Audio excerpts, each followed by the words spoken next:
Здравейте!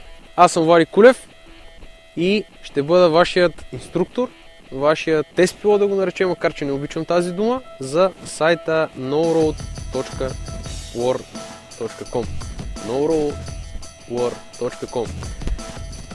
Имаме гост в тази много приятна и относително студена зима. Ще представим BMW първа серия. Последното BMW първа серия е F20, 116 бензин и ще се опитаме да ви покажем предимствата на системата за стабилност, наречена Dynamic Stability Control или накратко DSC. Днес гост ще ни бъде Ивелина Берова, която е шампион, рали пилот от дамския шампионат на България. Много ми е приятно, здравей! Здравей, много ми е приятно. Няколко въпроса. Зимата, сезон, любим или не толкова твой? Зимата, сезон като всеки друг сезон. Така. Добре, тогава да го формулирам, защото бягаш от въпроса ми. Снега, любим или не? За шофиране, естествено. Снега предизвикателство за шофиране. Така, защо смяташ така? Защото изисква еднакво внимание от всички на пътя. Това много ми хареса, защото наистина изисква внимание от всички. Което е предизвикателството, всъщност. Така е. Винаги сме твърдяли, че дори и ние да сме най-внимателните шофьори, винаги се намира някой, който не е толкова внимателен. Проблема на пътя и през зимата, и през лятото, но особено през зимата за мен, това са останалите шофьори, които си мислят, че законите на физиката не важат за тях. Законите на физиката не важат за тях. Какъв съвет би дал генерално за шофьорите, които шофират през зимата? Едва ли ще кажа нещо ново. Да, но така или иначе повечето не ги спазват. Предполагам, че ще се повторя, но това, което бих казала е през зимата автомобилните писти са едно великолепно място. Пътя обаче не е автомобилна писта през зимата. Адреналина можем да си вдигаме всички, когато отидем на автомобилна писта извън пътното трасе. И един последен въпрос. Студено ли ти? Студено ми е. И на мен ми е студено. Вече се намираме зад волана на BMW 116i, като основната разлика между това и предишното поколение е, че освен, че автомобилът е по-голям като размери, запазила също тегло и така доста е работено в автомобила на тема комфорт. Разликата с предишното поколение, наистина автомобилът е доста по-удобен. Позицията на шофьора е изключително приятна. Възможността да се регулира волана в височина и съответно в дължина е доста прилична и доста по-голяма, отколкото на повечето автомобили. Наистина може да се седне много приятно в автомобила. От гледна точка на качество на материалите нямаме никакви забележки. Може би в предишното поколение имаше грешки, да ги наречем. Имаме автоматична скоростна кутия в случая, 8 степена, което е също ново за автомобил от този клас. Имаме един много интересен бутон, който ви дава възможност да променяте режимите на движение на автомобил от гледна точка на комфорт. Имаме Sport, Sport Plus, комфорт режим и Eco Pro, като Eco Pro режима мога да говоря общо взето, за съжаление, от сега до края на февруари месец. Но идеята при него е да направи автомобила по-икономичен, съответно оптимизира голяма част от системите в самия автомобил за тази работа и когато шофирате в Eco Pro режим, най-основната разлика е, че педала на гъста ви става така не толкова чувствителен и на самото табло излизат едни сини индикации, които ви дават бонус километрите, които сте изминали, шофирайки икономично. Идеята е да пазим околната среда и съответно да не плащаме за предвижването толкова много, колкото обикновено. Оттам нататък управлението на самия автомобил е много приятно. Има много голямо количество системи, създадени изцяло за комфорт. Не всички автомобили естествено ги имат, те са опции, но наистина може да поръчате автомобила с системи от рода на следене на знаците по пътя. Взима информацията от знаците дали примерно трябва да изпреварвате или може да изпреварвате. Ако съответно в продължение на доста километри няма никакъв знак, се връща към данните от навигацията и ви дава правилната скорост, което е така добро извинение от гледна точка пред органите на властта да кажеш, че ви е подвела системата, но това обикновено не се случва. Наистина има изключително много системи, няма да не стигне времето да разкажем за всички системи, които има, освен за безопасност, така и за комфорт на самия пътник. Самите автомобили BMW първа серия имат Sport и Urban Line, две основни характеристики. Ако не ме лъжи паметта, благодарение на тези комбинации от цветове, джанти, съответно интериорни цветове и материали, може да направим 6880 комбинации.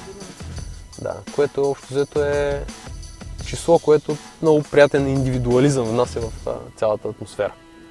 Тук в момента имаме Sport Edition, 116 бензин, който е 1,6 литров 4-цилиндров двигател с 136 конски сили и 220 Нм. Така, това, което ти предлагам да направим е, подредили сме един слалом с достатъчно голямо разстояние между конусите и говорейки за системата за стабилност, първо ще го минем без система, напълно изключени всички системи за стабилност, след което ще го направим с включена система, за да покажем горе-долу как работят, да обясним как работят и по какъв начин помагат. Във всяко едно подаване на газ, колата, както виждаш, започва да се бързаля доста. Не събаряме конуси, но виждаш, че колата е малко по-трудна за контролиране. Това е без включени системи за стабилност. Това е с напълно изключени системи за стабилност. В момента общо взето се намираме в зоната на старите Лади, Жигулита и по-конвенционални автомобили. Разликата, съответно, когато натиснем едно копче, тази система, почти всички системи за стабилност работят по два начина. Идеята е, че първо дозира спирачното усилие, зависимо естествено от генерацията на автомобила, на всяко едно колело, следейки ъгъла на завиване, скоростта, с която се движат, оборотите на всеки един автомобил и съответно има така наречен един вертикален датчик за усукване на автомобила около вертикалната ос и той се нарича Yaw Rate или Yaw датчик. Знаеш защо се казва Yaw? Защо се казва Yaw? Защото когато караме и гледаме през страничните прозорци, казваме Yaw. Точно така.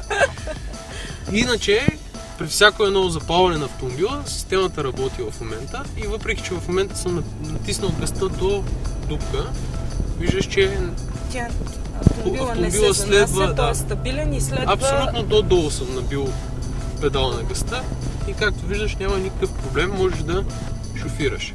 Единственото, по което разбираме, че работи самата система е през примигването на лампичката. Следи за всички неща, които се случват в автомобила. На практика какъв е принципа на работа на тази система? По какъв начин включва и изключва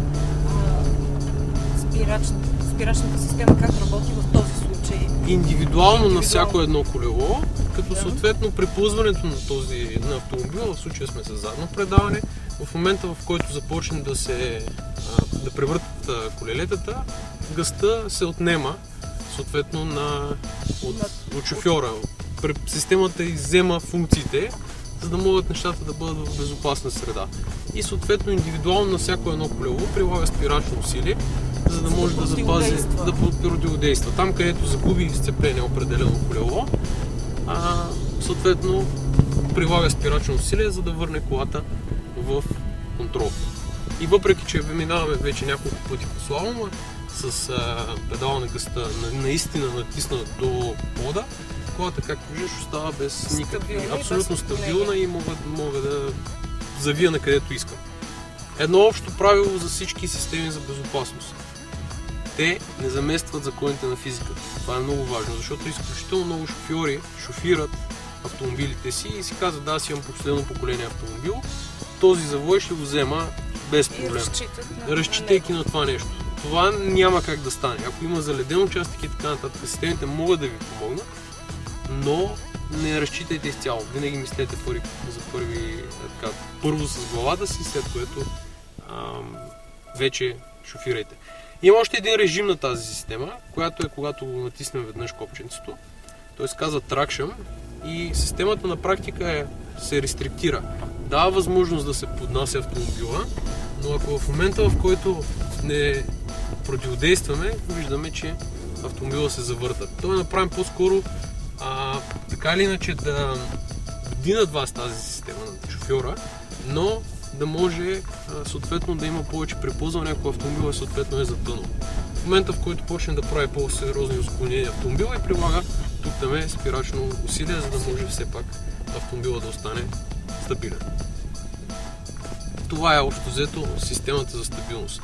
DSC системата, която е в случая на BMW, Dynamic Stability Control, включва доста системи за сигурност. ABS, Dynamic Traction Control, която е тази система за рестриктираната Corner Brake Control, който разпределя спирачното усилие в завой на определено колело, защото когато завиваме и спираме, натоварването над всяко колело е различно. И прилагайки еднакво спирачно усилие би било направо колата нестабилна.